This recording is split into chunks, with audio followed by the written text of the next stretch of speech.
Olá, me chamo Thiago Basílio e estarei a tentar gravar todas as semanas uma mensagem daquilo que Deus tem transmitido à minha vida. Quero mesmo poder tentar passar para as outras pessoas aquilo que Deus tem falado comigo e que tem me abençoado tanto. Nessa primeira mensagem, gostaria de vos falar sobre vida plena com Deus e o real propósito de Deus para as nossas vidas. E gostaria de começar essa mensagem a ler a carta aos Efésios, o capítulo 2, do versículo 8 ao 9. Porque pela graça sois salvos, por meio da fé, e isso não vem de vós, é dom de Deus. Não vem das obras, para que ninguém se glorie. Quando nós aceitamos a Jesus, ou seja, quando realmente cremos em Jesus como nosso único Salvador, nós somos salvos. E pelas escrituras que acabamos de ler, notamos realmente que isso não é algo que venha de nossas obras ou atos, mas vem sim pela graça de Deus. E com certeza que esse é um momento muito marcante em nossas vidas e é muito importante porque sem crer em Jesus como nosso único Salvador é impossível obter a vida eterna com Deus. E muitas pessoas pensam, mediante esse ensino, que então, se já tenho a vida eterna com Deus, para que é que eu vou me dar ao trabalho de fazer algo grande ou me dar muito ao trabalho? Ou seja, vou ficar quietinho no meu canto, leio a Bíblia, tomo cuidado para não cair em algum pecado, vou à igreja e ponto, já chega. Para o trabalho pesado, está aqui o pastor. Afinal de contas, ele recebe para isso e essa é a função dele.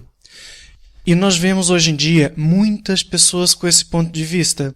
E eu quero dizer do meu coração que eu acredito que essas pessoas são salvas.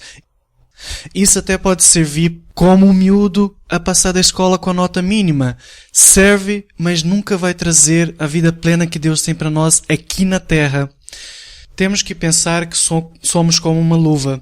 Ou seja, somos a imagem e semelhança de Deus. Assim como a luva é a imagem e semelhança da mão. Mas sem a mão, a luva não serve para nada. É vazia. Também quando nós não fazemos o nosso propósito, somos vazios, pois fomos criados por Deus com um objetivo. Em Mateus, o capítulo 28, 19 a 20, Deus deixa bem claro o propósito maior para as nossas vidas.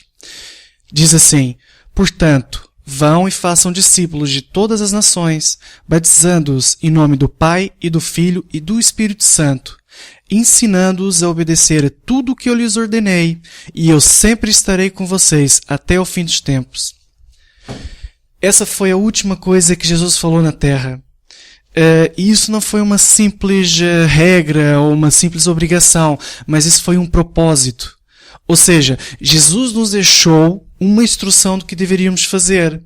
Portanto, vendo isso, podemos afirmar que o nosso, não digo o único, mas o nosso maior propósito seja ganhar vidas. Ou seja, nós temos que passar aquilo que nós temos, essa vida com Deus, temos que passar isso para as outras pessoas. Isso que nós sentimos, essa felicidade, esse amor, temos que passar isso para os outros, que os outros também venham a conhecer a Deus. E quando ganharmos essas pessoas, temos que ensinar a eles tudo aquilo que Jesus nos ensinou. Está escrito em 1 Coríntios, no capítulo 3, versículo 8, ora, o que planta e o que rega são um, mas cada um receberá o seu galardão segundo o seu trabalho. Temos que ver que as obras são um fator importante no que diz respeito ao que vamos receber no céu. Foi o que Paulo estava a falar em relação a receber o seu galardão. Eu não sei o que isso vai implicar e como será, mas vindo de Deus com certeza só pode ser uma coisa muito boa. Mas isso não implica que aqui na Terra não vamos receber nada. Por algum motivo, associamos que as pessoas que estão mais envolvidas na obra de Deus, aquelas que estão na linha da frente a realmente dar a sua vida por Deus, têm uma vida miserável e que comem o pão que o diabo amassou aqui na Terra. Mas sabe de uma coisa? Isso é mentira. Nem sempre o que parece é. Deus nos chamou para sermos felizes. Eu quero dar alguns exemplos bíblicos de como Deus nos chamou para ser felizes. A Bíblia está repleta de versículos que falam que Deus nos criou para sermos felizes, que temos que ser felizes. Vou falar só alguns versículos, aqueles que acho mais apropriado para esse caso. Em Salmos 144, versículo 15, está escrito assim: Como é feliz o povo abençoado! Como é feliz o povo cuja Deus é o Senhor! Em Salmos 84:12, fala assim: Ó Senhor dos exércitos, como é feliz aquele que em ti confia! Depois temos Provérbios 28:14, que fala: Como é feliz o homem constante no temor do Senhor, mas quem endurece o coração cairá na desgraça. Em Romanos 4:8 fala: Como é feliz aquele ao quem o Senhor não atribui culpa. Em Lucas 14:14 fala: Feliz será você, porque estes não têm como retribuir. A sua recompensa virá na ressurreição dos justos. Em relação a esse versículo, eu gostaria só de fazer uma pequena explicação, que eu só falei o último versículo de uma pequena história. Deus está a falar, dá um exemplo de como nós devemos oferecer coisas para aqueles que não podem nos pagar. Porque se a pessoa pode nos pagar, Ele com certeza aqui nesse mundo vai nos pagar o que demos a eles. Mas se oferecemos coisas, ou nós mesmos, às pessoas que não têm como retribuir, quem vai retribuir é Deus. Por isso, eu digo que isso é mentira do diabo. Essa treta de que quem serve a Deus é miserável e que é triste é mentira. Hoje mesmo Deus falou muito comigo quando estava no meu trabalho de manhã, porque eu, quando estava longe daquilo que Deus queria para mim e realmente rejeitava o que Deus falava no meu coração, ou seja, eu já era salvo, eu creia em Deus, mas de certa forma tinha uma vida rasa em Deus, e por esse motivo eu sentia sempre um grande vazio dentro de mim e estava sempre desanimado, entrava em depressão muito fácil. E as outras pessoas que estavam à minha volta também notavam isso. E hoje que eu posso dizer que tenho uma vida mais íntima com Deus e estou a tentar me relacionar com Deus de uma maneira diferente, eu sinto que tem uma felicidade dentro de mim que brota para fora. Ou seja, não é algo que depende de coisas, mas sinto mesmo que é uma felicidade incondicional. E como eu estava a falar hoje, estava a atender um cliente que já há 3 anos que conheço e eu nunca vi ele dar um sorriso ou falar algo. É sempre uma pessoa muito séria, às vezes até um pouco antipática. E hoje de manhã, aconteceu de eu falar algo, fazer uma brincadeira e ele dá uma gargalhada. E no mesmo instante eu senti Deus a falar comigo que é exatamente isso que Ele quer. Nós temos que ter uma felicidade interior que jorra para fora e vai, não vou dizer contaminar porque isso é uma coisa boa, mas que vai realmente impactar as outras vidas. E é assim que nós vamos ganhar pessoas, é mostrando o que está dentro do nosso coração.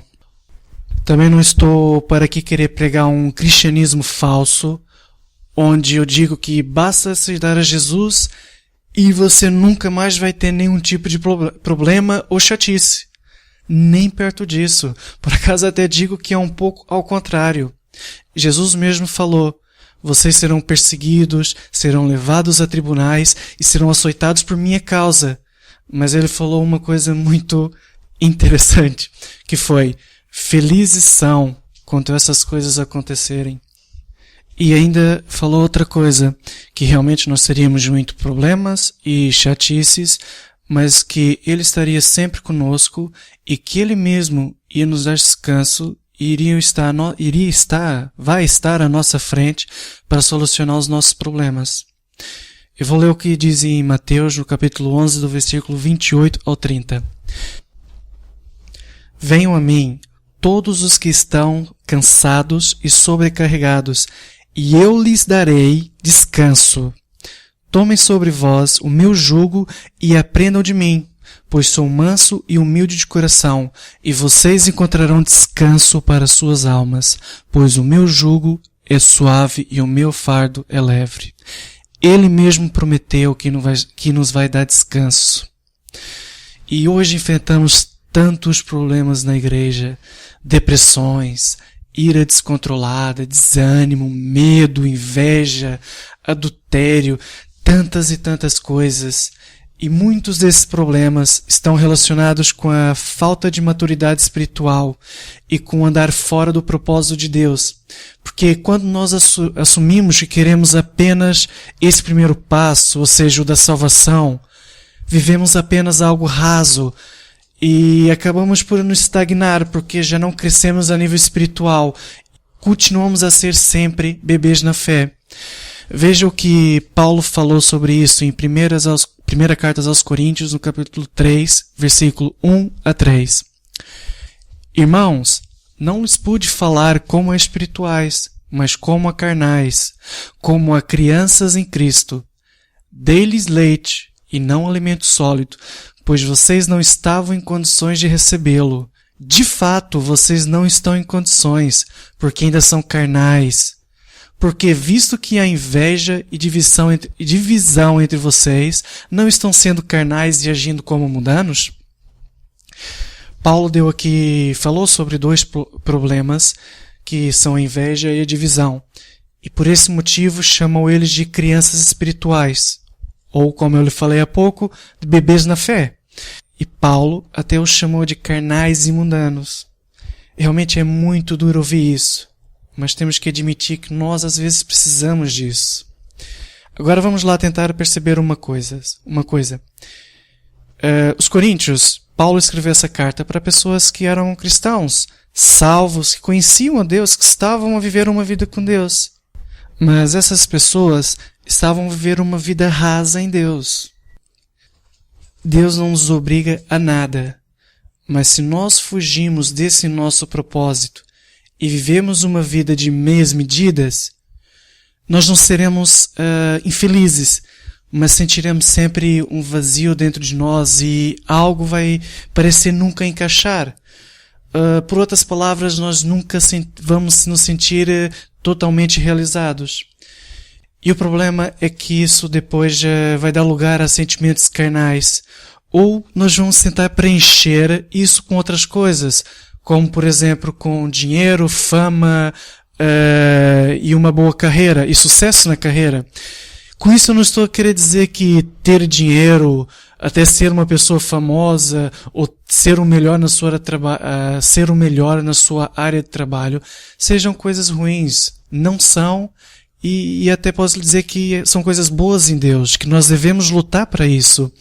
Mas é errado quando colocamos isso, coisas do mundo, para tentar substituir a realização que tem que vir de Deus.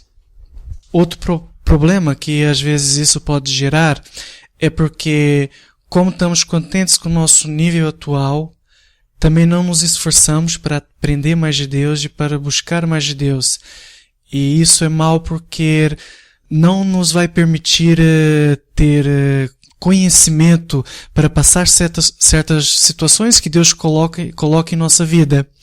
E depois vamos começar a fazer as coisas com a nossa força, com o nosso ponto de vista, com o nosso conhecimento mental. E isso vai ser frustrante, porque vamos falhar ou porque não vamos passar aquilo da maneira que Deus queria. Não quero com isso dizer que só as pessoas que estão rasas em Deus, que estão a viver essa vida mais bebê na fé, que vão passar por dificuldades.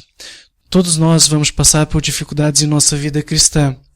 A única diferença vai ser na maneira como vamos enfrentar essas dificuldades e o tempo que vamos permanecer nelas. Vou dar um pequeno exemplo. Infelizmente, hoje em dia, o desemprego é uma coisa que está a crescer cada dia mais. E vamos supor que do nada aconteça de uma pessoa receber a notícia que vai para o desemprego. Uma pessoa que não tem o conhecimento suficiente de Deus, ou melhor, que não tenha fé suficiente em Deus, vai começar a ficar desanimado, deprimido, vai pensar em todas as coisas, as dificuldades da vida, como é que eu vou fazer amanhã, como é que eu vou fazer para pagar as contas, ou então essa pessoa vai começar a ficar com uma raiva, querer culpar aquele, e até pode cair na ira descontrolada, e coisas desse gênero. Ou seja, vai ser uma coisa muito mais complicada de se passar. Já uma pessoa que crê em Deus, conhece a Deus, sabe o que as Escrituras falam, até poderá eventualmente ficar desanimada, mas logo ela vai lembrar o que está escrito e vai crer no coração dela que isso é temporário, que Deus vai ensinar algo com isso e com certeza Deus dará algo muito melhor para ela. E logo ela passa essa fase e Deus vai acrescentar na vida dela, porque Deus é fiel. Como falei há pouco, todos nós, querendo ou não querendo, vamos ter que passar por provações. E atenção, isso é bom. Sim, eu falei mesmo, isso é bom. O meu coração até dói quando eu falo isso. Mas para o crescimento espiritual é ótimo. Assim como está escrito em Romanos 5, capítulo 5, do versículo 1 ao 5, Tiago capítulo 1, do versículo 2 ao 4. Para o espírito é a melhor coisa que pode existir, mas para a carne é muito doloroso. Quando nós decidimos entrar no propósito de Deus para as nossas vidas, nossa vida muda completamente. Porque deixamos de estar apenas com os pés na água e passamos a estar completamente dentro da água. Em outras palavras, posso dizer que nós vamos mergulhar no mar de Deus. E ali vamos ficar sob o controle de Deus e somos levados mediante a maré nos leva. Ou seja, se Deus quer que façamos isso, façamos. Se Ele não quer, não façamos. Ou seja, deixa de ser aquilo que eu penso ser o melhor e passa a ser aquilo que Deus quer para a minha vida. As coisas desse mundo deixam de fazer o mesmo sentido e passamos a pensar em sintonia com Deus. É certo que as provações também vão subir de nível. À medida que você vai passando, as provações também sobem de nível. Mas também é certo que Deus é fiel e basta crer nisso, queremos passar por todas elas. E Deus, com isso, com cada uma, vai nos trazer mais maturidade e mais experiência e sabedoria. Não só para passarmos mais facilmente por outras provações que Deus vai nos dar ou nos deixar passar, mas também isso tudo vai servir para podermos cumprir o nosso propósito com Deus e sermos mais felizes aqui. Mas, como falei anteriormente, não prego um evangelho fácil, porque isso seria uma mentira. Mas creio que a felicidade verdadeira, aquela que não precisa de coisas, e a verdadeira realização está naqueles que cumprem a vontade de Deus. Se calhar muitas pessoas agora estão a querer me perguntar ou seja, você quer dizer que para eu ser feliz, eu tenho que deixar tudo e viver como Paulo viveu ou virar um pastor? Não exatamente isso. Estou a falar que para fazer o propósito de Deus, tem que seguir a vontade de Deus para a sua vida. O que será, só Deus pode falar. É claro que Deus vai chamar uns para ser missionários, como foi Paulo, outros para serem pastores, outros ainda Deus vai chamar para ser missionários. Mas na maioria dos casos, Deus vai chamar uns para serem vendedores, outros para trabalharem como cabeleireiro, outros para serem futebolistas, e N profissões que existem no mundo. Temos que pensar que nós somos um corpo. Cada parte do corpo é responsável por algo. Todos temos dons diferentes, mas o Espírito é o mesmo. Isso está escrito em 1 Coríntios, capítulo 12, do versículo 1 ao 35. E o nosso propósito final é o mesmo, ganhar vidas. Mas espera lá um pouquinho, Tiago. Então você está querendo dizer que meu objetivo é ganhar vidas e está a falar que Deus pode querer que eu seja um agricultor? Sim. Veja bem, seja em qual área trabalhamos, Deus pode nos usar. Nós só temos que estar sensíveis a Deus, buscar de Deus direção e orientação. O como é com Ele. Temos que entender que nosso objetivo é ganhar vidas. E volto a repetir, somos um corpo, cada um tem uma função. Deus pode muito bem no seu trabalho te dar uma palavra para dar a um cliente ou um amigo, seja o que for, e nesse local de trabalho você será uma bênção. E mesmo aí você pode ganhar vidas. Vou dar agora um pequeno exemplo de como Deus pode usar duas pessoas com coisas completamente diferentes, mas com um propósito final igual. Vamos supor que Deus quer fazer um grande mover. E para fazer esse mover, Deus escolhe duas pessoas. Ele escolhe e pede para que essa pessoa pregue em uma praça. Para outra pessoa, Deus simplesmente chega, pede para ele que ore em seu quarto para que essa pregação seja algo que toque no coração das pessoas. No final, os dois participaram desse mover de Deus e os dois ganharam vidas para Deus. Se a gente for ver essa situação no ponto de vista espiritual, você vai ver que o pregador, só com a pregação, seria algo vazio. E essa pregação não iria chegar no coração das pessoas. E por outro lado, a outra pessoa que Deus pediu para orar, só oração, também não teria sentido, porque precisaria de uma atitude... porque as pessoas precisariam ouvir essa palavra para realmente crer em Deus. Outro problema que às vezes encontramos é que nós sempre queremos ser aqueles que estão à frente. Ou seja, já que é para fazer para Deus, que seja o grande. Ou seja, vou ser o pregador, o pastor ou o missionário. Mesmo sem Deus nos dar essa direção. Paulo diz lá em 1 Coríntios, no capítulo 3, do versículo 6 ao 8. Eu plantei, Apolo regou, mas Deus é quem fazia crescer, de modo que nem o que planta, nem o que rega são alguma coisa, mas unicamente Deus que efetua o crescimento. O que planta e o que rega tem um só propósito, e cada um será recompensado de acordo com seu próprio trabalho. Paulo quer dizer que aqui, independente de quem faz isso ou aquilo, o nosso propósito final é o mesmo. E é Deus depois quem vai recompensar cada um conforme o seu trabalho. Às vezes nós podemos não querer acreditar nisso, mas aquele irmão que simplesmente orou pode ter uma recompensa maior que o pregador. Vou contar uma outra história, que certo dia um pastor de uma igreja muito grande e abençoada por Deus morreu. Chegando lá no céu, foi ter com Jesus e Jesus deu para ele uma coroa muito bonita com uma pedra. Entretanto, nesse mesmo dia que o pastor morreu, também morreu uma irmã da igreja dele. E quando essa irmã chegou, houve uma tremenda festa no céu e o anjo chegou a apresentar: essa é a irmã tal. E Jesus chegou para ela e deu uma coroa muito grande com muitas pedras preciosas. O pastor, vendo aquilo, ficou um bocado indignado. E chegou assim de lado para Jesus. Ô Jesus, desculpe lá, mas eu conheço essa irmãzinha desde que eu comecei a ser pastor, e eu lembro que ela estava sempre ali no lugar dela, nunca fazia nada. E eu que dei tanto, que fiz tanto por ti, Senhor, dei toda a minha vida para o Senhor, só recebo essa coroa e ela recebe uma coroa daquele tamanho. Jesus, porém, respondeu para ele: sabe, mesmo antes de você ser pastor, essa irmãzinha no quarto dela orava por você e jejuava, pedindo para que Deus pudesse lhe dar sabedoria e lhe pudesse abençoar para que você tivesse um ministério muito grande. E tão somente por esse motivo, Deus te usou e o capacitou para ganhar tantas vidas e para ter uma igreja tão abençoada.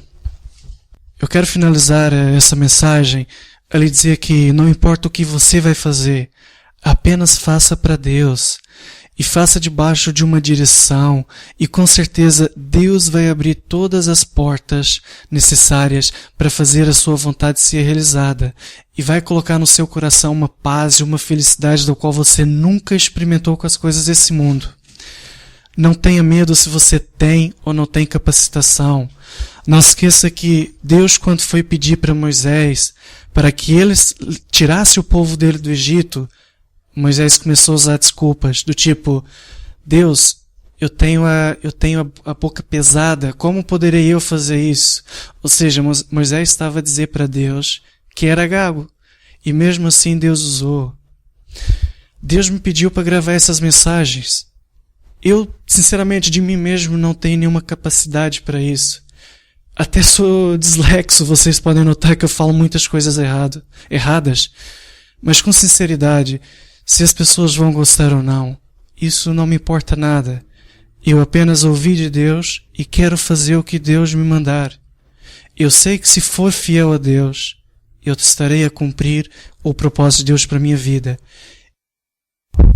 Eu gostaria agora de fazer uma pequena oração para finalizar essa mensagem. Ó Deus, muito obrigado, Senhor, por mais esse dia, Senhor, por tudo que o Senhor tem falado em nossos corações e nossas vidas, Pai. Senhor, quero também lhe pedir que realmente essa palavra, essa mensagem possa tocar, possa alcançar vidas, Pai, e possa realmente modificar corações, modificar pontos de vista, Senhor.